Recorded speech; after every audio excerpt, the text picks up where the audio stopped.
Welcome back to Real Phonies, where we take a love for movies and television and combine it with very little knowledge about movies and television. I'm your host, Christian. Join me is my co-host, Joseph. Yay! Hello. Jay Hugh. Hooty hoo. Ian. Hey, what's up, guys? We're back again with the Director Showdown with the masters of mistakes, expertise of explosion, and kings of just okay filmmaking, Roland Emmerich, and the guy who's probably going to send us a cease and desist letter sometime later, Michael Bay. We can only hope. That would be the most publicity we'd ever get. That's when we make it. Absolutely. That's when we've made it. Yeah. If people don't know, our rating scale here is we compare every movie to Michael Bay's Transformers, which we consider the most mediocre movie ever made. And Joseph, you have a long list of both filmmakers. I do. They've both made a lot of films. In the last, 35 years. Are you dumber having researched Roland Emmerich and Michael Bay? Well, it took me so long to write down all the titles. I didn't do that much research, so we're going to see how it goes. Hurt, you had the best opinion on this. We've only done good people. It's real exciting we're going to do bad people. Right, we've only done good people versus good people. This is like a horrible director versus another horrible director. I'm excited to talk about it because I kind of feel like they're better than we give them credit for. I agree. No, definitely there's some good... Well, that's the thing. There's good stuff in here. Which one should we start with? Well, I'm going to start with Michael Bay because I feel like most... Would you like to start with Roland I'd Emmerich? like to start with Roland Emmerich. My reasoning is I feel like most people consider Roland Emmerich the knockoff Michael Bay. Yes, I would agree with that. That came around the same time, right? No, they definitely did. Yeah, like 94, 95-ish. Yeah. So wait. See, Okay, I don't know if people think that they might, but I don't know if I agree with that opinion. No, yeah, that's we'll fine. Get into it as we go. Who do we want to start with? I'm fine with starting with. I definitely have more to say about Michael Bay, so let's start with Michael Bay. All right. So Michael Bay From Los Angeles, California. from Los Angeles, sure. Worked on Star Wars. Yep, worked on Raiders of the Lost Ark under George Lucas. You fucking read the same Wikipedia I did, you son of a bitch. Started out doing ads and music videos. Did a couple of Meatloaf music videos. Did an Aerosmith. No shit. Yeah. Were we at Bad Meatloaf? That's how we got Liv Tyler. No, he did fucking the one he's fucking famous for. Anything for Love? Anything Yeah. for Love. That is a very cinematic video. Yeah. It is. And some other 90s people you would recognize. Yeah. Also did the original Got Milk ad. Cool. I did not know that. I knew Yeah. the videos. I didn't know that. Yeah. He's mostly known for making dumb action movies, which we will talk about in length in a few minutes. It's heavily criticized probably for, making just dumb action movies. Well, He's been... and also for being a fucking asshole. Well, we'll get to that. Well, I also think he comes by that honestly. He's not winning a humanitarian award. He has freely admitted to making movies for teenage boys, and that is That's his thing. very much the audience Yeah. he seems to be aiming for. And yes, if there's another thing he's famous for, it is for having a very poor treatment of women he works with. Apparently on the he's set. explosive. Yeah. And he yells at people a lot on people he works with, especially women. There's the Megan Fox's whole story about the way that he manipulated her and treated her very poorly on the Transformers set and all this kind of stuff. There's a thing about him calling Kate Beckinsale not very attractive on the set of Pearl Harbor. Well, that's just wrong. Which is fucking, Kate Beckinsale is still a very attractive woman, but at that point, she might have been the hottest woman on the planet. Right. It's very close. She's still really good looking. I know. Still up there. Yeah. So that's that's just wrong. Yeah. Anyway. Now you just got me mad that Pete Davidson's dating. No, I was going to say that. That just makes me so angry. That guy must be hung like a moose. I know. Right? How does he get Ariana Grande and now Kate Beckinsale? Yeah. Big dick energy. BDE, man. So back to Michael Bay.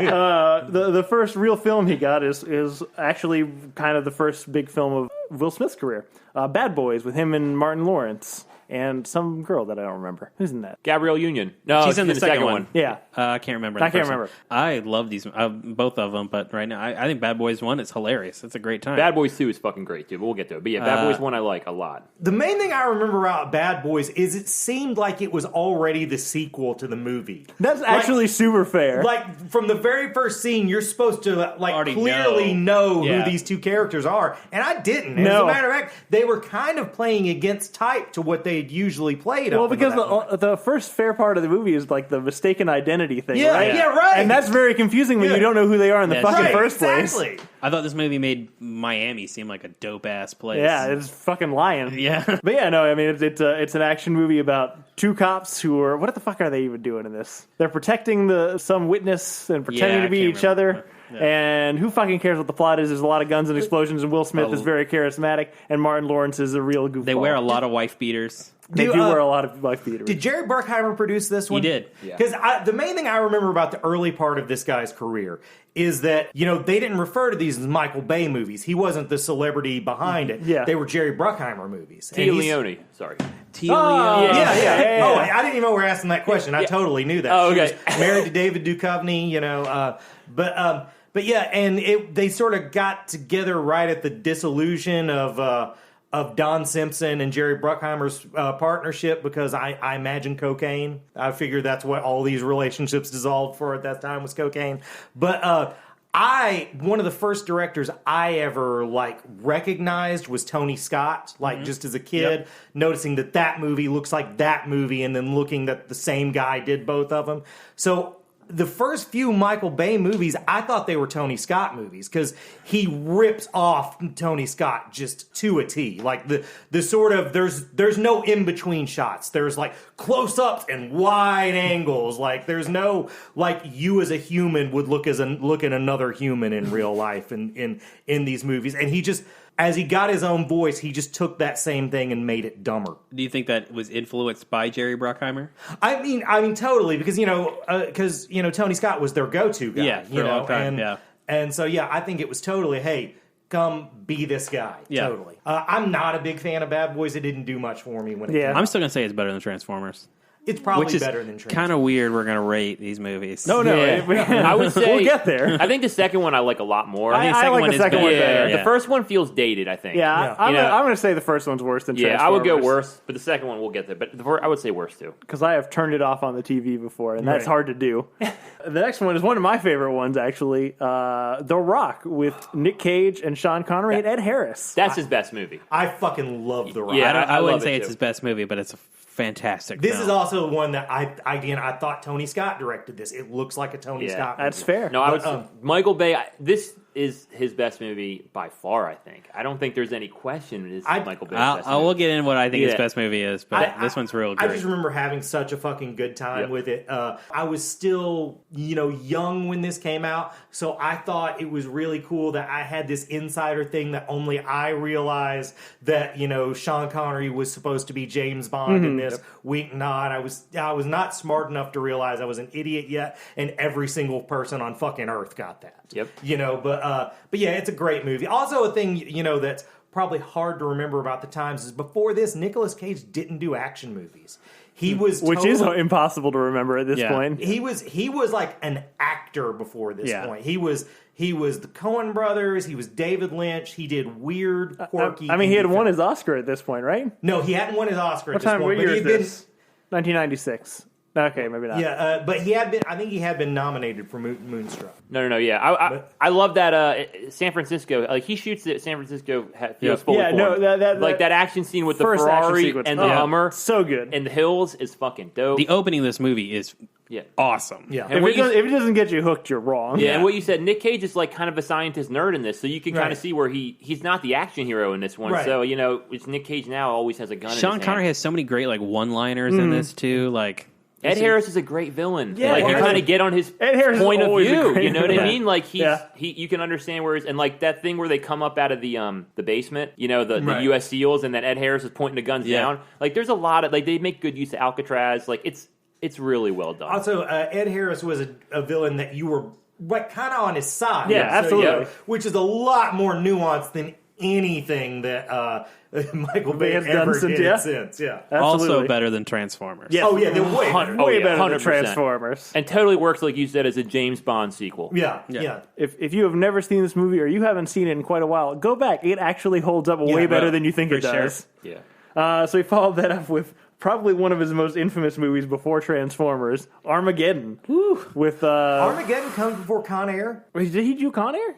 I don't Did think Michael Day? No. I'm I gonna don't pause. think I'll so. look it up. Let's check that out. If he didn't do Con Air, then He my produced it at the very least. Yeah, because Jerry Bruckheimer did produce that. bad. I mean, one. yeah. I think that's why that would Nope. be. Yep. Simon West. Oh, great. That's funny because this is the first movie I actually recognized as a Michael Bay movie, and he didn't not. direct it. Yep. So I was going to say that Con Air is my favorite Michael Bay movie. I think that might say everything I need to say about this. Hashtag real phonies. So yeah, Armageddon with Bruce Willis, Ben Affleck, Liv Tyler, Steve Buscemi. What's his fucking Michael name? Clark Duncan. Yeah, Michael Clark Duncan. Oh, good I miss pull. him. I know. and this is the first, but not the last time that they have. I can't think of his name either. Fucking what is his name? Peter Stormare as the crazy Russian guy. Peter Stormare and fucking the NASA guy with the limp, the bad leg. Billy Bob Thornton? Billy Bob Yeah. Thornton. Oh yeah, fucking forgot he's in this movie. And fucking Draco's dad is in this movie. Yeah, he is. Jason Isaac's in this movie. Everyone's in this movie. This poor Billy some Bob good Thornton cast. got his hair, too. Yeah. You know, I don't like this movie. This is a big, dumb movie. It's so dumb. The main thing I remember about this movie's contribution to culture is it made like 17-year-old dudes finger banging a girl in a park think that they were saving the world from the media. The main thing I remember from this movie is not even the movie, it's that fucking Aerosmith video. Yeah. Yep. And I hate that fucking song. I hate that. And I like Aerosmith. I fucking hate that song. Yeah, it's real bad. And yeah, you're right. This movie's fucking stupid. It's the worst of the Meteor movies that came out over the summer. Like, I blame this movie for ruining Bruce Willis. I don't think he ever really recovered after it. Yeah, maybe the real Bruce Willis died on the Meteor. Wow. Yeah. Is a scroll. and I also think this took Ben Affleck down a fucking rabbit hole of doing bad movies. You know, where he took him a long time to recover until like Gone Baby Gone in the Town. To be fair, had he really made good movies after this point? Good Will Hunting. He's not the good part in Good Will Hunting. That's true. I mean, I don't think it's great cinema or anything, but I fucking love Mallrats. That's a funny comedy. Yeah, but his acting performance in those movies is not significantly. His acting performance wins an Oscar in that performance just for saying, call me Donnie, call me Joey, don't make me get loose on you, while he's making the video of butt fucking girls. That shit kills me. I'm just saying it's not drastically better than Armageddon.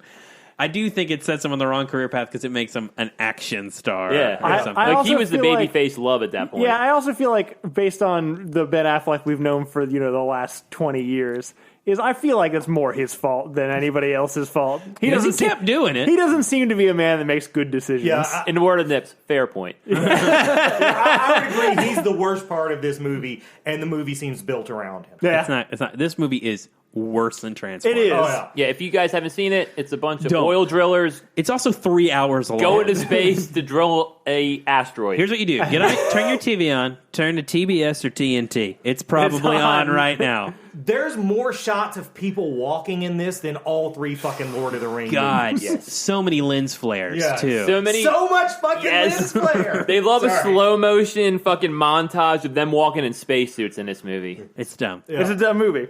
So he followed that up in Worse than 2001. Transformers. Yeah, worse than Transformers. Oh god, yeah. With Pearl Harbor, another movie that is fucking 3 hours long. I'm interested to hear people's opinions because I like this movie.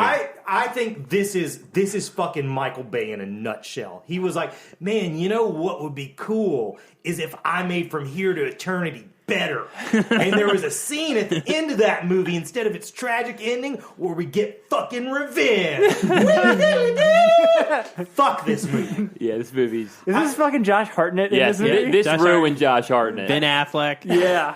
It did, because Kate he was like Beckinsale. on the cusp of Yep. being a thing. Yep. Yep. Alec Baldwin, Kate Beckinsale? So here's my problem with this movie. I hate the narrative of the main 3 characters that's woven throughout of it. It's actually fairly historically accurate of how Pearl Harbor happened, as well as the Doolittle raids. And so that part I appreciate and like. I just would have liked it if he had to have the revenge tag on the end.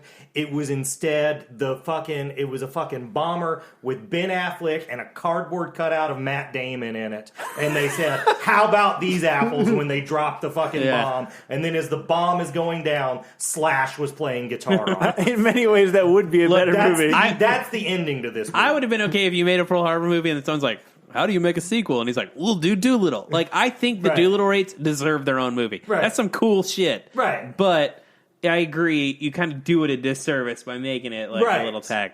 I still think this movie's better than people give it credit for. It's definitely not better than Transformers. We can agree on that.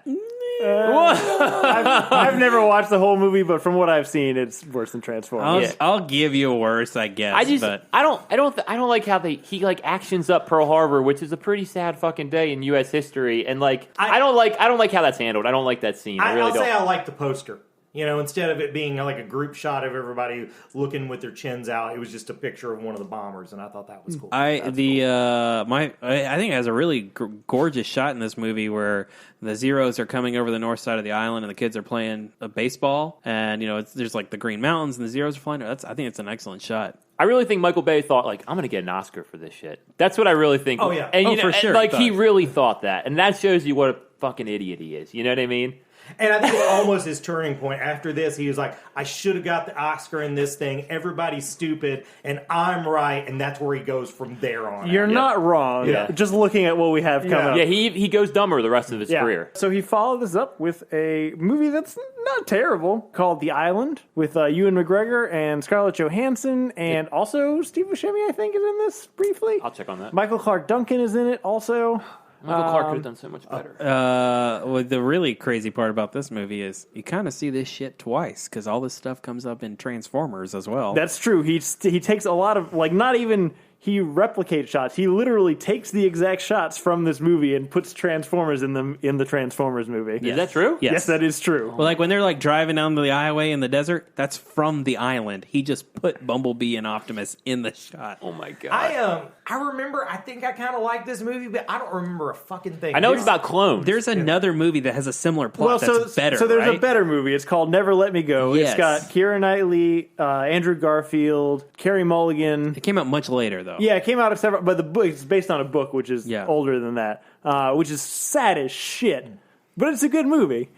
This movie is real dumb, also. But yeah, no, it's about rich people buying clones of themselves so that if organ transplant, right? So if anything ever happens to them, they will have perfect matches for their organs. So the clones are kept in kind of like a fucking, I don't know how to describe it. It's like a false reality world where they're just utopian society type thing where you're trying to you want to win the lottery or something, I think is, so you can go to the island. Yeah, well, they're all kept, on the super healthy diets, and there's no fucking for no reason. I don't really understand why.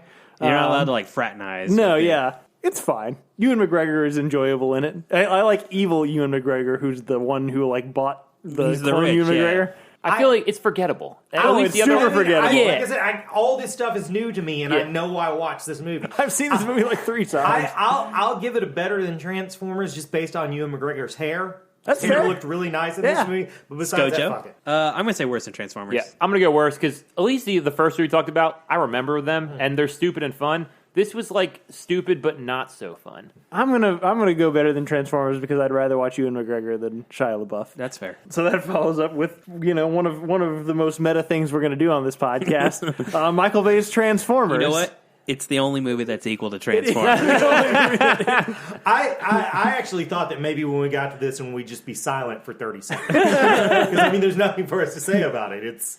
It cannot be better or worse than itself. It's true. Look, it's a fine. It's an acceptable. It is the baseline for an entertaining movie. Yep. For sure. Yeah. It's got cool explosions. It's got stupid masturbation jokes. I don't understand why we kept trying to make Shia LaBeuf a thing. I feel that like, was weird. And this was like right after Even Stevens. Like, it was fairly recently. Was this before or after iRobot? I think it was after iRobot. I think it's after iRobot. Yeah. He went from sidekick to leading actor. Yeah. He's in iRobot? I fucking love iRobot. I think he... Constantine, too. He is in Constantine. Yeah, he's good in Constantine. What was that movie that was like Rear Window for teens? Yeah, I know. Eagle Eye or something? Yeah, I think he was good in that, and I think he got a lot out Evil of it. Eye is the one about, like, AI watching us all the time. There's another one where it's a remake of a Hitchcock movie. Yeah, it's like Rear Window, but just with teens, but it's called something else.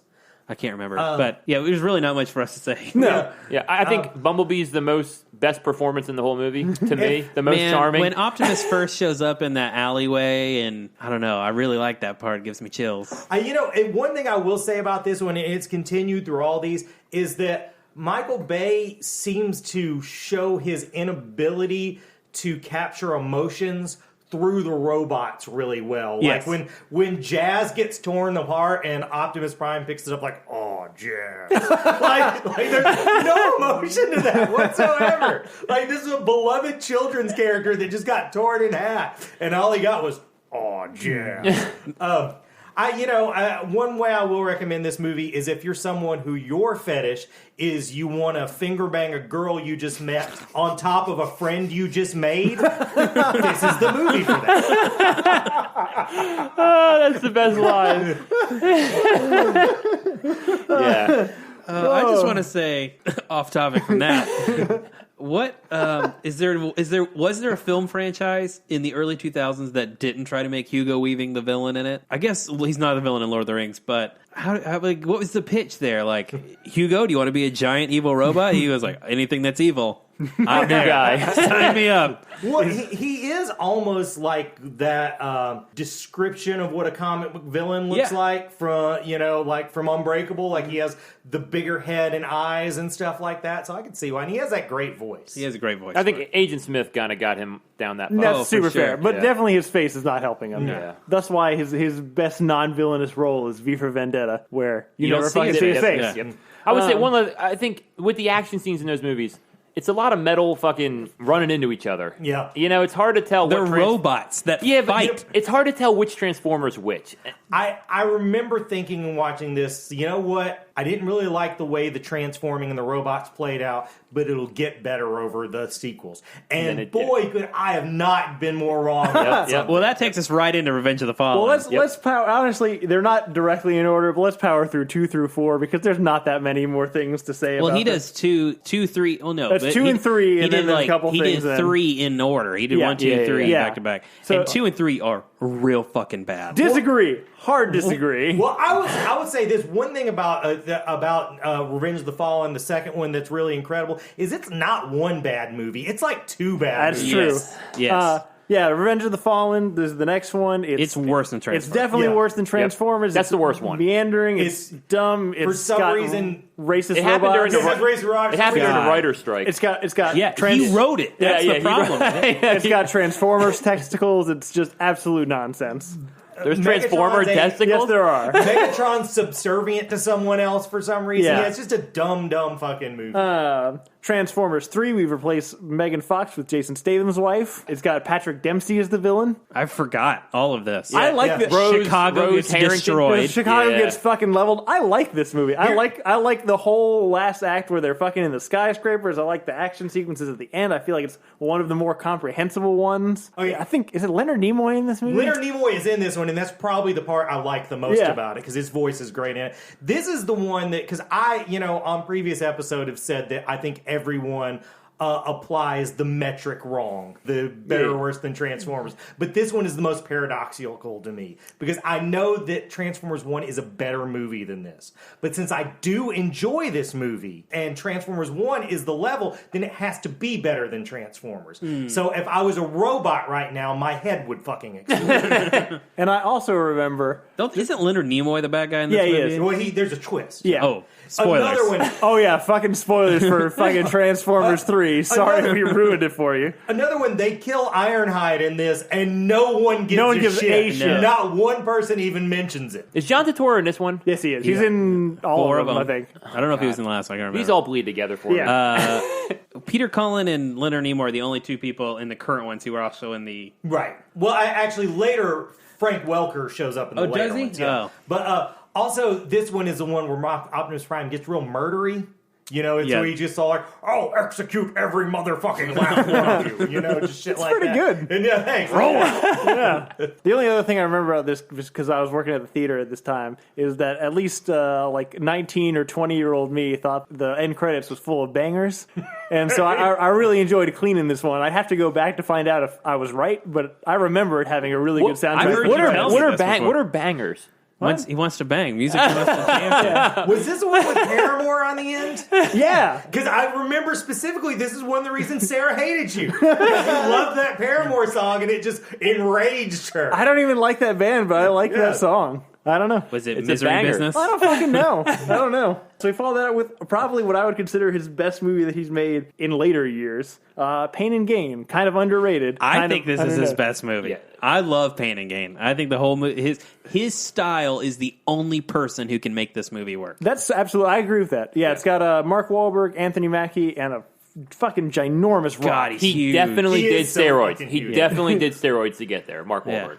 The irony of this movie, and I remember because he doesn't show up until like late in the first act, The Rock. And so it's Anthony Mackie and Mark Wahlberg as gym rats. And so it's them in the gym getting buff as fuck, and they're just surrounded by other dudes who are in the gym all the time getting buff as fuck. And then The Rock comes in and is like, all of these motherfuckers look like babies. Yeah, Yep. so small. It's ridiculous. It doesn't make any fucking sense. My favorite part of this movie is when the car chase scene in the end and it pauses and at the bottom it says, "Remember, this is a true story."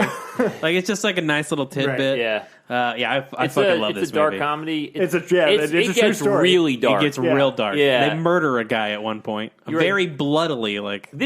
This probably I think I like The Rock more, but you're right. This movie's fucking good too. Yeah. I see. I didn't like this one. I felt like he was like, "Fuck it, I can make a Scorsese movie. I can do that. I'm better than everybody." And you know what? He can't. I mean, he He can't. can't make a Scorsese. But I feel it's one of those, shoot for the moon, land in the stars kind of thing. Right. I kind of feel like that's what happened here. Yeah, we skipped Bad Boys too, but yeah, no. We did. Shit, yeah, that's but my we bad. go back to it. But no, it's well. I think he did a good job with it. I like who's the wife of Anthony Mackie. She's hilarious in it too. I can't remember. Rebel She becomes Wilson in Rebel it? Wilson. Yeah. She becomes a yeah, thing. yeah. That was like her first time I've ever seen her.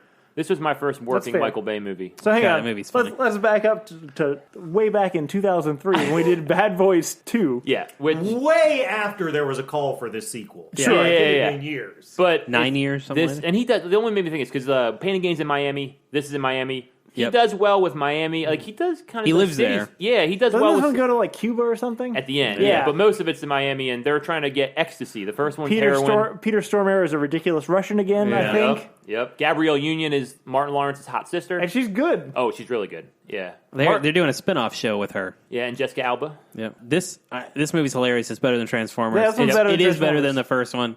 And I mean, it's just a blast. That It's a lot Martin of fun to Lawrence watch. where he's talking to the fish and he's on ecstasy Yeah. cracks me up every time. I watch this movie a lot. Like when I was in high school when this came out, and I really, really like this movie. Okay, that part is funny. Yeah.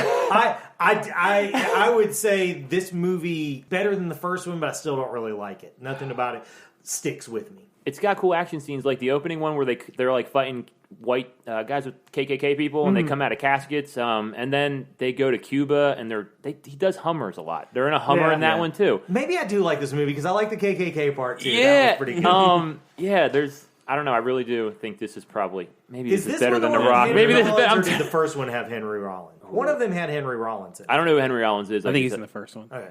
Yeah, but definitely better than Transformers. Martin Lawrence he needs to be in more stuff. He kind of like stopped doing movies. Yeah. I like Martin Lawrence. They're making a third one, but Michael Bay is not directing it. Really? Yep. Bad Oh, Boys for no. Life. What Yeah. has he got going on better? I know. And I would say I saw the cast photo. Martin Lawrence looked like he aged twice as much as Will Smith. Yeah.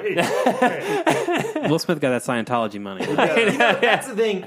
Whatever you say about Scientology, it must be good for aging. Yep. Like, We still haven't gotten to Roland Emmerich yet. Nope, I'm starting to think this might end up being a two-parter episode. Yeah. Then we do Transformers Age of Extinction. We replace Shia LaBeouf with Mark Wahlberg, and then that other guy that's not a Hemsworth brother but looks like it, fucking Jack Rayner's in it, I think. Yep. It's a good poll. Kelsey Grammer, Yep. Stanley Tucci. The Tooch. that guy who called in the bomb threat, what's his name? Oh, yeah. yeah. He gets blown up. Yeah. The only thing I remember about this is they brought in Dino Transformers. I don't know much about Transformers. These movies, but I like those. This one sucks. Yeah, Both yeah. of them with what's his face, Marky Mark, suck. The only thing that's fun about this is that Marky Mark just constantly yells what's going on screen. You can see it happening, but he yells it in case you don't. I do think we should just constantly be casting Mark Wahlberg as a scientist just to make him do technobabble. Yeah. TJ Miller's in this movie. Yeah, that's what I'm saying. The bomb threat. Yeah. Worse than Transformers. Both Worse than of them. Transformers. This and Last Night are worse than Transformers. So last night also, who the fuck knows what's Has anyone going on watched in it. that? Yes. It's Oh, just you a have? I fucking didn't even mess. watch that It's a shit. mess. It's got Anthony Hopkins in it. Yeah. because he It's needed a paycheck. really bad. I don't even know if we could say anything shitty about this that somebody hasn't already has. You know Yeah, what I'm saying? it's I can't so believe you guys bad. watched it. Like, yeah, I fell off after Age of Extinction. Well, it was one of those movies while I was still in the life, and when a movie was really shitty, I would just go watch it in movie checks because I never intended to watch it. So it's actually something I watched a lot. And I regret that. That was better after your cough, too. And the only other movie that he has made and I don't know what he's currently in I don't know what for, he's doing, but it's a military true story. The Benghazi movie, right? Yeah, it's 13 hours. It's about Benghazi. It made John Krasinski an action star. We probably wouldn't have gotten Jack Ryan or A Quiet Place without that this. first scene when he gets to Libya and they take the car and like they're each pointing the gun at the guy they're not looking at. It's a great fucking moment. Yeah, that's where I was like, you're right. That's where I was like, he can do this. And he bulked up. He looks good bulked up. Yeah. You know what I mean? He doesn't look like Jim anymore. I like 13 Hours. I think it's a pretty good movie. I'd say it's better than Transformers. I've watched it a couple times. I enjoy it. It's got Gale from Breaking Bad. I don't know anything else about this movie. I didn't watch it just because I didn't care about his take on a serious subject. Yeah. You know, that was kind of my concern. Yeah. See, here's my only issue with it is it obviously he made that movie because he wanted the Libya money. Like, people were, of course, talking about Benghazi. Right. And he was like, if I make a movie about it, people will pay to go see it. Right. And that part feels real shitty. Right. But it's a fairly entertaining movie. I mean, it's a shitty subject, but... Yeah. I don't know. I don't want him doing political stuff. And it seems like he was going at liberals a little bit. You know what I mean? Because he's definitely a Republican. This was the second time we're bringing him up. This was Alex Jones, the movie. Yeah. I do know some people that work like embassy security, and I mean, they say like from their perspective that it seems like the vernacular they use and the kind of equipment they use all seems fairly accurate. But, I mean... Well, the thing is, though, he's good at stuff like that. He's good at getting, like, details right in a story that makes no fucking sense. Yeah. So that brings us up to date on Michael Bay. Unfortunately, we didn't come to a conclusion this week, but next week... We have it's funny, we have more opinions on dumb directors and dumb movies than we do on... What does that say about us? No, it's just easier. It's easier to talk shit about things and say something nice. Yeah. So I think we're gonna break this into a two-parter and bring you the conclusion next week when we go through the remainder of Roland Emmerich, also known as maybe undeserved, knock off Michael Bay, and declare a winner. Wait and see, guys. Yep. In the meantime, what have we been watching? Recently started a TV show that I wanted to watch as a kid and I never did, but they put it on Amazon this week. Farscape. Oh, right on. So the idea of a Jim Henson sci-fi show strikes all the right buttons for me. So I watched the first few episodes. It's a little weird.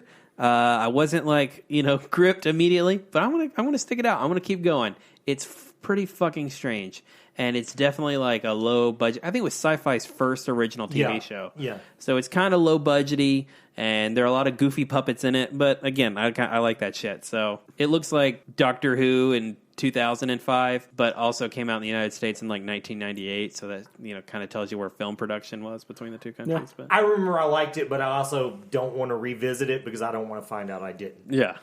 I don't want to hear what you think. I watch Us, and... If you want to talk about it, let's do it on the next thing we do. No, I was going to do it quick. Yeah, I mean, I don't have much to say. I thought it was real bad, though. I was very disappointed. You've been very excited about this one. Yeah, I don't like horror movies, so maybe I should have expected it. But, real quick, I thought the twist, you could tell from the very first second. Dude, the third scene absolutely tells you what everyone would know that. If we do an episode, I'll talk about this more. Yeah. But they should have kept the fact that they were doppelgangers secret. They should have just made it like the Black Strangers. Yep. And just had it been like a home invasion thing. And you find out later there's this sci-fi element. Because that's a way better twist. Yeah. Like, just filmed.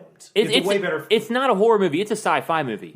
And it's not very well done. Yeah, I don't think at all. I didn't dislike it. I liked this movie, but totally, they tell you the twist in the third scene, and the only reason you don't think it's the twist is like, well, it'd be stupid if that was they just told me the twist, but then it's the fucking twist. I'm telling you, it reminds me of an M. Night Shyamalan movie, and one of the bad ones where he feels like he has to put a twist in his movies now. I feel like, and I don't know. I won't say more since we're doing an episode, but I liked it more than you, but I have similar complaints. That's all I saw. Oh, my turn. I didn't really... I started watching the third season of Fargo. I actually just watched an episode, because I had started watching Fargo with the first episode of the third season, and then I really liked it. And I was like, you know what? I'm going to go back and watch these first two seasons first. And I did that, and then I never got back to the third season, so I just watched the first episode of the third season again.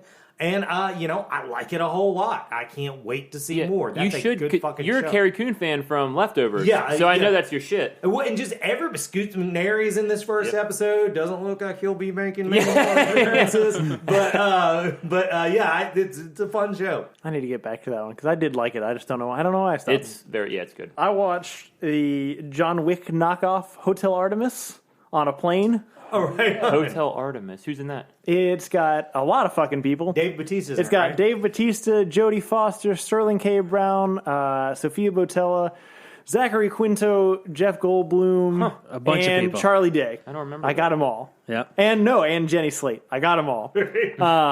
It is exactly what it looked like from the trailer. It is a heavy John Wick, the Continental ripoff. Yeah. It's very low budget. There's maybe like 7 sets in the whole movie, but everyone seems to be having a great time. And that's I had. Did you have a great time? I had a great time. It was one of those things where everybody seems to be having fun. They're all doing these like goofy, hammy, charismatic performances. I will say, you know what? Sterling K. Brown and Sophia Botella are like putting it in. They're having a good time, but they're like actually acting. But everybody else is just hamming it up. I like and it's her. really fun. She's good in Baby And Driver. Jeff Goldblum is Jeff Goldblum. So Yeah. Have you heard this thing about you're more susceptible on planes? Like Yeah. if you watch a movie that you maybe wouldn't have cried for, you'll cry on a plane. I have. So yeah. So I don't think that's it because we will talk about another movie that I watched on a plane in a later episode. But yeah, I think is that it for everything? Yep. All right. So thank you guys, everybody, for listening. I guess we're gonna carry this over next week with our Roland Emmerich conclusion to our best dumb action movie director. Yep. So in the meantime, thank you guys for listening. If you like this, please rate and subscribe and tell all your friends. If you want to reach us, you can reach us at betterthantransformers@gmail.com and on our website at realphonies.com. If you want to follow us on social media, you can get us at Twitter and Facebook at realphonies and Instagram at real_phonies. Thanks to Zach Evans for art and Brian Velasquez for our theme. We will see you guys next week. Later.